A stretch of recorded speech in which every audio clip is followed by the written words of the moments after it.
Keep in mind, the figures presented here are approximations meant to give you a sense of the cost of living. Always verify with state tax authorities and current local listings before making any decisions. Number 10. Tennessee. Tennessee sits at the crossroads of the American South and the Appalachian Highlands, stretching from the Great Smoky Mountains in the east to the broad farmland plains of the west. The climate runs mild through most of the year, with genuine four seasons and a geography that supports everything from small-scale vegetable operations to large row crop acreage in the river bottomlands. Farmland here runs roughly $4,500 to $7,000 per acre, which puts it at the higher end of this list. That price reflects real demand. The state has no income tax, which draws retirees and remote workers in large numbers, and that population pressure has started pushing land values upward, particularly in the central counties around Nashville. The soil across Middle Tennessee is well suited to corn, soybeans, and hay, while the eastern ridges support beef cattle and small-scale livestock. On the tax side, the picture is genuinely appealing.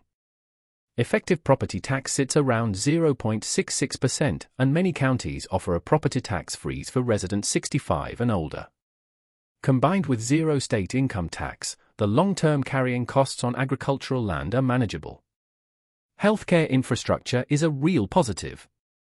Nashville and Knoxville have grown into serious medical hubs, which matters for anyone considering a longer-term rural lifestyle.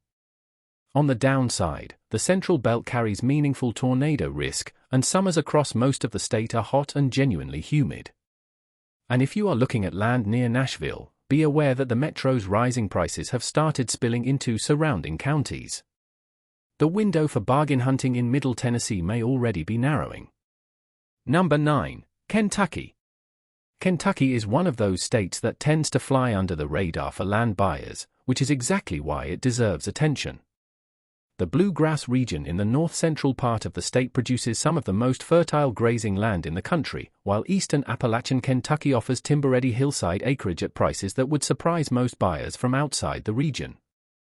Farmland runs between $4,200 and $5,800 per acre. That range reflects the spread between prime bluegrass pasture and more rugged eastern county parcels. Cattle, tobacco, and increasingly hemp are the dominant agricultural uses, though the central region's limestone-rich soil supports virtually any grazing or row crop operation. Kentucky's tax treatment of retirement income is notably generous.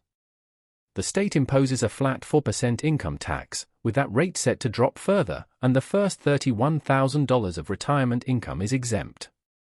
Property taxes are modest, and the overall cost of living sits comfortably in the $1,700 to $2,500 per month range for a straightforward lifestyle. The bourbon country tourism economy adds a genuinely interesting dimension for anyone considering agritourism. Distillery trails, horse country lodges, and farm stays have become real revenue streams in central Kentucky. That said, rural broadband coverage remains uneven across much of the state, particularly in the eastern counties. If remote work or consistent connectivity is part of your plan, research specific county-level infrastructure before committing. Number 8. Missouri. Missouri sits dead center in the continental United States, which gives it a geographic convenience that coastal buyers often underestimate. The Ozark Plateau in the south-central portion of the state is legitimately scenic, with clear rivers, dense hardwood forest, and a lake system that has built a retirement corridor around Lake of the Ozarks and Table Rock Lake. To the north and west, the land flattens into highly productive corn and soybean country. Farmland prices here average $3,500 to $4,500 per acre, a noticeable drop from the previous two entries on this list. Northern Missouri's crop ground is some of the most consistently productive in the Midwest, and timber parcels in the Ozarks can be acquired at the lower end of that range. The tax picture is reasonable. The top income tax rate sits at 4.7%, and Social Security income is exempt for most retirees. Property taxes are modest. A comfortable lifestyle in Missouri runs roughly $1,700 to $2,500 per month all in. The Branson Corridor in the southwest and the Lake of the Ozarks region have both established themselves as genuine retiree communities, with the medical, retail, and social infrastructure to support that population.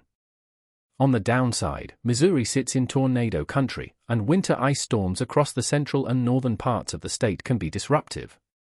Rural healthcare in the Boot Heel, the state's southernmost agricultural strip, is noticeably thin.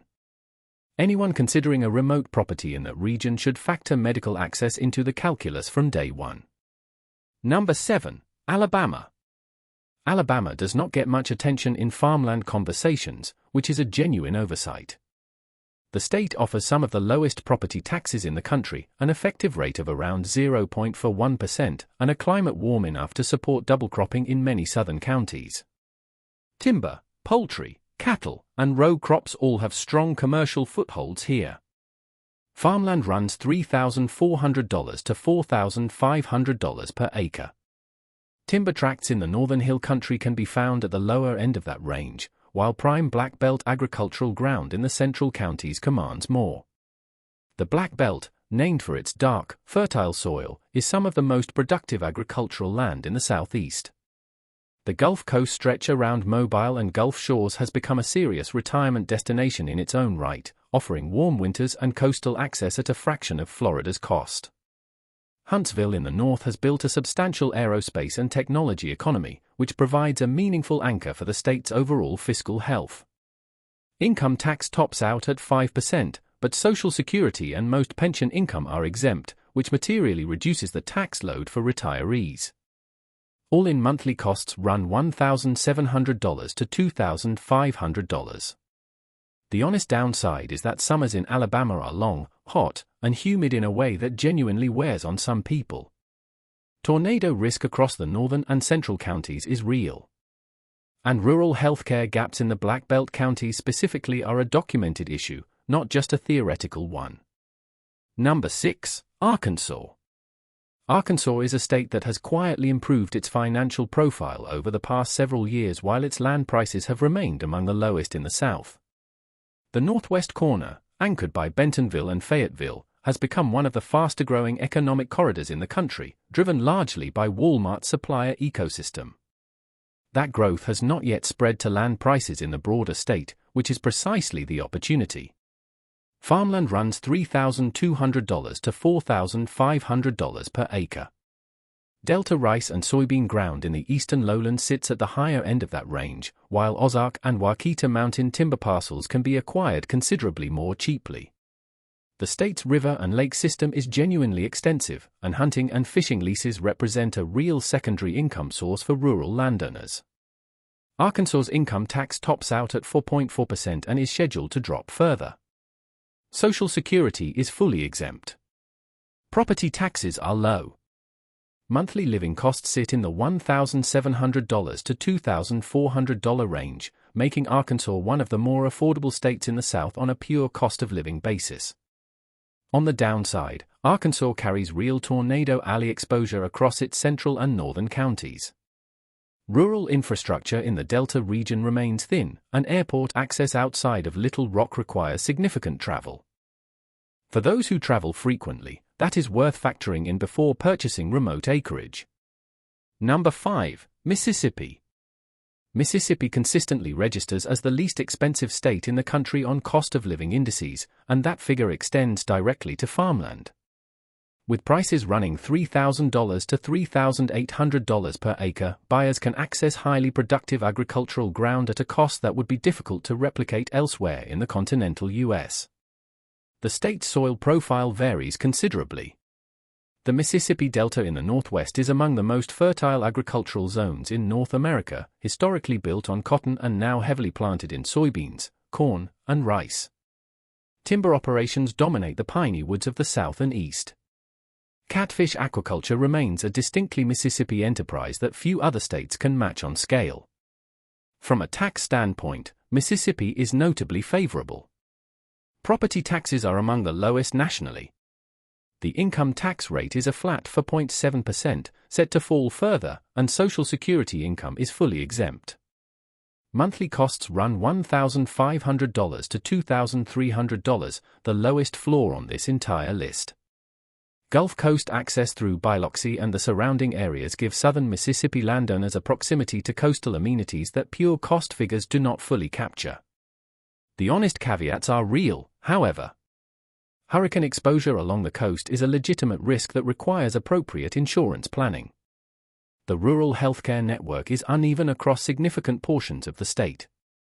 And for anyone considering Mississippi as a base for a second career rather than pure farming or retirement, the job market outside the major metros is limited. Number 4. South Dakota. South Dakota represents a different kind of farmland proposition from everything listed so far. This is not warm-weather grazing country or timberland. This is large-scale crop and cattle territory, with farmland priced at $2,800 to $3,600 per acre across the productive eastern plains and the ranching country to the west. The state's financial structure is one of the most favorable in the country. No state income tax. No estate tax. Trust laws that draw high net worth individuals from across the country. Mineral revenue from the state's resource extraction sector offsets much of the state service cost that other states fund through personal income taxes. For a land buyer thinking about multi-generational wealth transfer, South Dakota's legal environment is genuinely distinctive.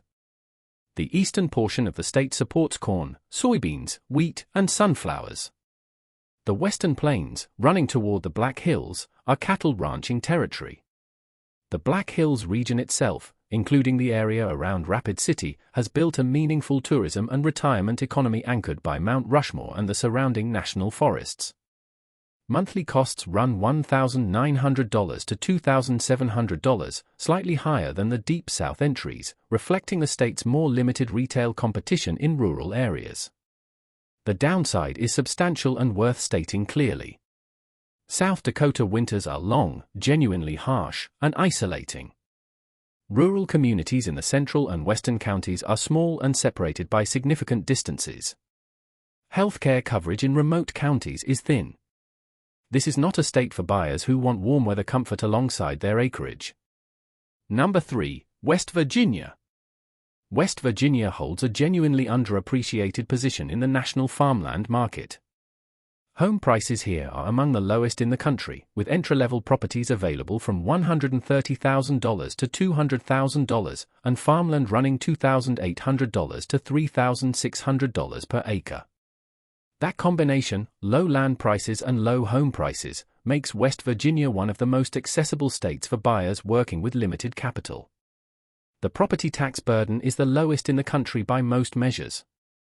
The state income tax is in the process of phasing down from a current top rate of around 4.8%, and Social Security income is fully exempt. For a retiree living off a combination of passive income, Social Security, and farm revenue, West Virginia's tax structure is among the most protective available in the eastern United States. The landscape is entirely Appalachian, which means steep terrain, hardwood timber, and small river valleys. This is not row crop country. The agricultural use cases here are pasture-based cattle operations, timber harvesting, small-scale market gardening in the valley floors, and increasingly, agritourism anchored by the state's genuinely striking mountain scenery. Morgantown, home to West Virginia University, and Charleston, the state capital, provide the most reliable access to healthcare and services. On the downside, population decline in many of the state's rural counties has hollowed out local services in ways that matter for daily quality of life. Winter ice events in the mountains can close roads for extended periods. And the lingering effects of the opioid crisis in certain communities are a documented social reality that buyers considering remote rural properties should research at the county level. Number 2. Oklahoma. Oklahoma farmland is priced in a range that is genuinely difficult to find elsewhere in the continental United States. At $1,800 to $2,400 per acre, buyers can access large-format agricultural parcels, pasture ground suitable for cattle operations, and wheat-producing flatland at prices that have not yet caught up with the state's improving economic fundamentals. The growing Tulsa and Oklahoma City metro areas have diversified the state's economy meaningfully beyond its traditional oil and gas base. Technology, aerospace, and financial services have all expanded their footprints, which matters for anyone considering Oklahoma as a base for a second career alongside a land investment. The tax picture is solid. The top income tax rate sits at 4.75%, Social Security is exempt, and the state offers senior property tax freezes along with homestead exemptions that materially reduce carrying costs for older landowners. There is no estate tax. All-in monthly costs run $1,700 to $2,500. The agricultural profile is broad. Western Oklahoma's wheat plains are among the most productive dryland wheat growing zones in the country. Eastern Oklahoma's crosstimbers and green country region supports beef, cattle, and hay operations. The Canadian River Corridor offers water access and productive bottomland. The downside is also honest. Oklahoma sits squarely in Tornado Alley, and severe weather events are a genuine annual risk rather than a theoretical one. Summer heat is intense and persistent. And the state's oil-dependent economy creates a fiscal volatility that has, in past cycles, led to state budget shortfalls. Those who prioritize mountain or coastal scenery will not find it here. Number 1. Wyoming. Wyoming offers the lowest farmland prices on this list, ranging from $1,400 to $2,000 per acre, combined with what is arguably the most favorable tax structure of any state in the continental United States. There is no state income tax. There is no estate tax. Mineral severance revenue, drawn from Wyoming's substantial oil, gas, and coal production, funds the majority of state services, which means the tax burden on individual residents and landowners is genuinely minimal. Privacy and trust laws here are among the strongest in the country, attracting high-net-worth individuals and family offices in significant numbers. Savvy buyers from outside the region have already started taking serious positions in Wyoming land, and prices, while still low by national standards, have begun to reflect that interest in the most desirable basins. The land use profile is primarily large-scale ranching. Wyoming is cattle and sheep country, punctuated by hay meadows in the mountain valleys and winter wheat in the eastern plains near Cheyenne. Parcels here tend to run large, meaning the per-acre price often implies a significant total investment even at $1,400 per acre. A 1,000-acre working ranch is not unusual, and that is the scale at which Wyoming land is typically transacted. The scenery is, without overstatement, genuinely remarkable.